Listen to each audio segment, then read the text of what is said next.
നമസ്കാരം. നിളയോര വിശേഷങ്ങളിലേക്ക് സ്വാഗതം. ഗതാഗതക്കുരുക്കിൽ അമർന്ന പട്ടാമ്പി ടൗൺ. പാലത്തിന് മുകളിലൂടെ ചരക്ക് വാഹനങ്ങൾക്ക് നിയന്ത്രണം ഏർപ്പെടുത്തണമെന്ന ആവശ്യം ഉയർന്നു. മണിക്കൂറോളമാണ് ടൗണിൽ ഗതാഗതക്കുരുക്ക് അനുഭവപ്പെട്ടത്.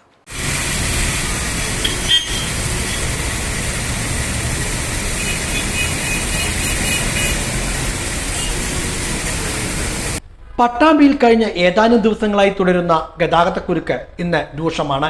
പട്ടാമ്പി പാലത്തിലൂടെ വാഹനങ്ങൾക്ക് ഗതാഗതത്തിന് നിബന്ധനകൾക്ക് വിധേയമായി തുറന്നുകൊടുത്തോടെയാണ് ടൗണിലെ ഗതാഗതക്കുരുക്ക് രൂക്ഷമാക്കിയത്. ജൂലൈ 30 പെയ്ത മഴയിൽ പാറതപ്പുഴ പട്ടാമ്പി പാലത്തിന് മുകളിലൂടെ ഒഴുകുകയും പാലത്തിന്റെ കൈവരികൾ തകരുകയും ഗതാഗതം നിരോധിക്കുകയും ചെയ്തിരുന്നു. ഇതിനുശേഷമായിരുന്നു വാഹനയാത്രയ്ക്ക് പാലം തുറന്നുകൊടുത്തത്. എന്നാൽ പാലത്തിന്റെ കൈവരികൾ പുനഃസ്ഥാപിക്കുന്ന പ്രവൃത്തികൾ നീളുകയാണ്. ചരക്ക് വാഹനങ്ങൾക്ക് പാലത്തിന് മുകളിലൂടെയുള്ള ഗതാഗതം നിലവിൽ നിയന്ത്രിക്കണമെന്നാണ് ഇപ്പോൾ ആവശ്യം ഉയർന്നിരിക്കുന്നത്. വലിയ വാഹനങ്ങൾ യാതൊരു കാരണവശാലും പാലത്തിന്റെ കൈവരികളുടെ പണി കഴിയാതെ കടത്തിവിടരുത് എന്നാണ് ഞങ്ങൾ ആവശ്യപ്പെട്ടിരുന്നത്. പക്ഷേ അതൊന്നും അധികാരികൾ കേൾക്കാതെ ഇപ്പോൾ നടന്നു പോകാൻ പോലും ബുദ്ധിമുട്ടുള്ള രീതിയിലാണ് ഇപ്പോഴത്തെ പട്ടാമ്പിയുടെ ബ്ലോക്ക്. അപ്പോൾ ഈ വിവരങ്ങളെല്ലാം വെച്ച് പാലത്തിന്റെ മുകളിലൂടെ പോകുന്ന ബസ്സുകൾ, അതുപോലെ വലിയ ലോറികളടക്കമുള്ള വാഹനങ്ങൾ യാതൊരു കാരണവശാലും പാലത്തിലൂടെ കടത്തിവിടരുത് എന്ന് എല്ലാ അധികാരികൾക്കും ഞാൻ കത്തയച്ചു. പക്ഷേ കത്തയച്ചിട്ട് ഇന്നേക്ക് 4 ദിവസമായി. ആരും ഇതുവരെ ഒരു പരിഹാരം കണ്ടിട്ടില്ല. അപ്പോൾ ഈ പട്ടാമ്പിൽ വന്നു കഴിഞ്ഞാൽ ആകെ ഒരു മണിക്കൂർ എടുക്കാണ്ട് പാലത്തിനപ്പുറത്തേക്ക് എത്താൻ കഴിയില്ല. അപ്പോൾ അതുകൊണ്ട് എത്രയും പെട്ടെന്ന് അധികാരികൾ ഇടപെട്ട് ഇതിനൊരു പരിഹാരം കാണണമെന്ന് ഞാൻ പ്രത്യേകം. ബസ്സുകൾ ഉൾപ്പെടെയുള്ള വാഹനങ്ങൾക്കും നിരോധനം വേണം. എങ്കിൽ മാത്രമേ ഗതാഗതക്കുരുക്കിന് പരിഹാരം കാണാനാകൂ എന്നാണ് ഒരു വിഭാഗത്തിന്റെ ആവശ്യം. മണിക്കൂറോളമാണ് ഇപ്പോൾ പട്ടാമ്പി ടൗണിൽ ഗതാഗതക്കുരുക്ക് അനുഭവപ്പെടുന്നത്. ഇവിടുന്ന് ഒരു ഓട്ടം ബസ് സ്റ്റാൻഡിലേക്ക് പോകാൻ പറ്റില്ല. പോയാൽ അരമണിക്കൂർ 3/4 മണിക്കൂറോളം ട്രാഫിക് വളരെ ബ്ലോക്കാണ്. ഇവിടുന്ന് ആൾക്കാർ വണ്ടി വിളിച്ചിട്ട് ഗവൺമെന്റ് ഹോസ്പിറ്റലിലേക്ക് പോകണം പറയുന്നുണ്ട്, താലൂക്ക് ഹോസ്പിറ്റലിലേക്ക് പോകണമെന്ന് പറയുന്നുണ്ട്. ആൾക്കാരെ വളരെ ബുദ്ധിമുട്ടാണ് ഇപ്പോൾ ഈ ഒരു കാരണം അങ്ങനെ കാണുമ്പോൾ. അപ്പോൾ ഇതിനെന്തെങ്കിലും വേണ്ട നടപടി ചെയ്തു തരണമെന്ന് അഭ്യർത്ഥിക്കുന്നു. ബുധനാഴ്ച രാവിലെ മുതൽ തന്നെ ഗതാഗതക്കുരുക്ക് രൂക്ഷമായിരുന്നു. പലയിടത്തും പോലീസ് കുരുക്ക് പരിഹരിക്കുവാൻ രംഗത്തുണ്ടെങ്കിലും ഫലപ്രദമാകുന്നില്ല. അത്യാവശ്യ ഘട്ടങ്ങളിൽ ആംബുലൻസ് ഉൾപ്പെടെയുള്ള വാഹനങ്ങൾക്ക് കടന്നുപോകുവാൻ കഴിയാത്ത തരത്തിലാണ് ഇപ്പോൾ അനുഭവപ്പെടുന്ന ഗതാഗതക്കുരുക്ക്.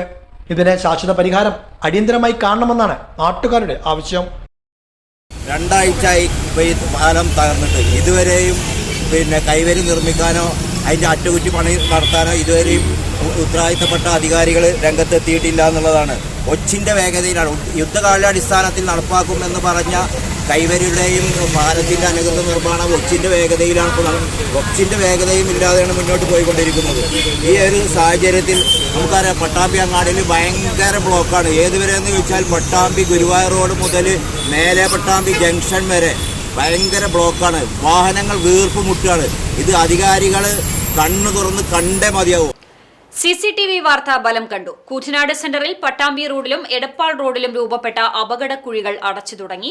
കഴിഞ്ഞ ദിവസം CCTV ന്യൂസ് നൽകിയ വാർത്തയെ തുടർന്നാണ് അടിയന്തര നടപടി. പട്ടാമ്പിയിലേതിന് സമാനമായി റോഡിൽ മനുഷ്യജീവൻ പൊലിഞ്ഞാലേ കൂറ്റനാട് ടൗണിലെയും കുഴികൾ അടയ്ക്കൂ എന്ന ചോദ്യം ഉന്നയിച്ചുള്ള നാട്ടുകാരുടെ പ്രതിഷേധമാണ് CCTV വാർത്തയാക്കിയത്. തുടർന്നാണ് ബുധനാഴ്ച രാവിലെ തന്നെ കുഴിയടയ്ക്കൽ പ്രവൃത്തികൾ ആരംഭിച്ചത്. കൂറ്റനാട് സെന്ററിൽ പട്ടാമ്പി റോഡിലും എടപ്പാൾ റോഡിലുമെല്ലാം ആഴത്തിലുള്ള കുഴികളായിരുന്നു രൂപപ്പെട്ടിരുന്നത്. കുഴികളിൽ വാഹനങ്ങൾ വീണുള്ള അപകടങ്ങളും നിത്യസംഭവമായി. സ്കൂട്ടർ യാത്രികരായ 2 കുടുംബങ്ങൾക്കാണ് ഈ അടുത്ത് റോഡിലെ കുഴിയിൽ വീണ് പരിക്കേറ്റത്. ഒരാഴ്ചക്കിടെ 5 ബൈക്ക് അപകടങ്ങളാണ് ഈ ഭാഗങ്ങളിൽ സംഭവിച്ചത്. പട്ടാമ്പിയിൽ 3 ദിവസം മുമ്പാണ് ബൈക്ക് യാത്രക്കാരൻ കുഴിയിൽ മറിഞ്ഞു വീണ് ദേഹത്തുകൂടെ ബസ് കയറി ഇറങ്ങി മരിച്ചത്. തുടർന്ന് പിറ്റേ ദിവസം തന്നെ അധികൃതരെത്തി കുഴികൾ അടച്ചിരുന്നു. ഇതോടെ കൂറ്റനാടും പ്രതിഷേധം ശക്തമായി. തുടർന്ന് ബുധനാഴ്ച രാവിലെ റോഡിൽ കുഴിയടക്കൽ പ്രവൃത്തികൾ ആരംഭിച്ചു. കോൺക്രീറ്റ് മിശ്രിതം ഉപയോഗിച്ചാണ് നിലവിൽ റോഡിലെ കുഴിയടക്കൽ. CCTV news Thrithala. പട്ടാമ്പി താലൂക്ക് ആസ്ഥാനത്ത് 78ാമത് സ്വാതന്ത്ര്യദിനം വിവിധ പരിപാടികളോടെ ആഘോഷിക്കും. ഇതോടനുബന്ധിച്ച് വിദ്യാർത്ഥികൾക്കായി ഇന്ത്യൻ സ്വാതന്ത്ര്യ സമര ചരിത്രം എന്ന വിഷയത്തിൽ ക്വിസ് മത്സരവും സംഘടിപ്പിച്ചു.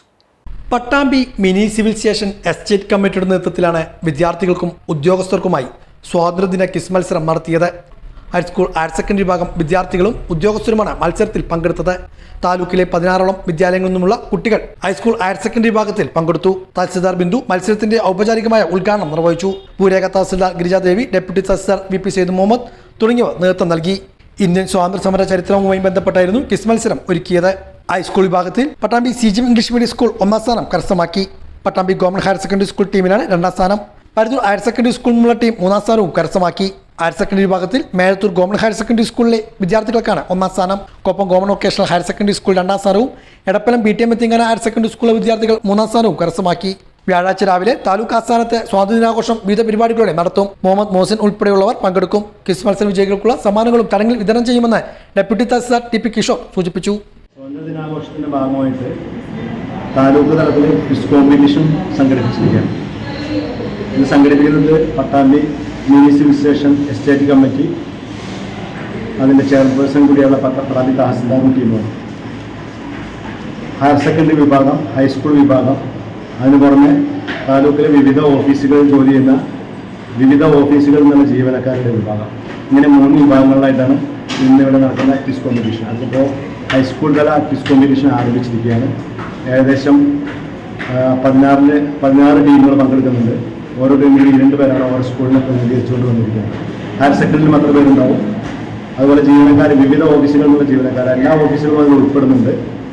കൃഷി ഓഫീസുണ്ട്, പഞ്ചായത്തുണ്ട്, റവന്യൂ ഉണ്ട്, മറ്റ് ഈ സിവിൽ സ്റ്റേഷനിലെ വിവിധ ഓഫീസുകളുണ്ട്. അതും വലിയ പ്രാധാന്യത്തോടുകൂടിയാണ് ഈ ക്വിസ് കോമ്പറ്റീഷൻ ഇവിടെ നടന്നുകൊണ്ടിരിക്കുന്നത്. ഇത് ഇപ്രാവശ്യത്തെ സ്വാതന്ത്ര്യദിനാഘോഷങ്ങളുടെ തുടക്കം കുറിച്ചുകൊണ്ട് നടത്തുന്ന ക്വിസ് കോമ്പറ്റീഷനാണ്. കോതച്ചിറ സ്വദേശിയും പെരിങ്ങോട് ഹൈസ്കൂൾ പൂർവ്വ വിദ്യാർത്ഥിയുമായ ഇ ശിവരാജന് മുഖ്യമന്ത്രിയുടെ 2023 വർഷത്തിലെ പോലീസ് മെഡൽ.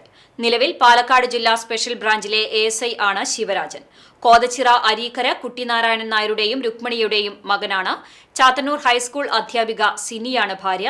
അഭിനവ്, ലക്ഷ്മി എന്നിവർ മക്കളാണ്. ചാലിശ്ശേരി സെന്ററിൽ ബൈക്കും ഓട്ടോറിക്ഷയും കൂട്ടിയിടിച്ചുണ്ടായ അപകടത്തിൽ 2 പേർക്ക് പരിക്ക്. കഴിഞ്ഞ ദിവസം രാത്രി 9:30യോടെയായിരുന്നു അപകടം.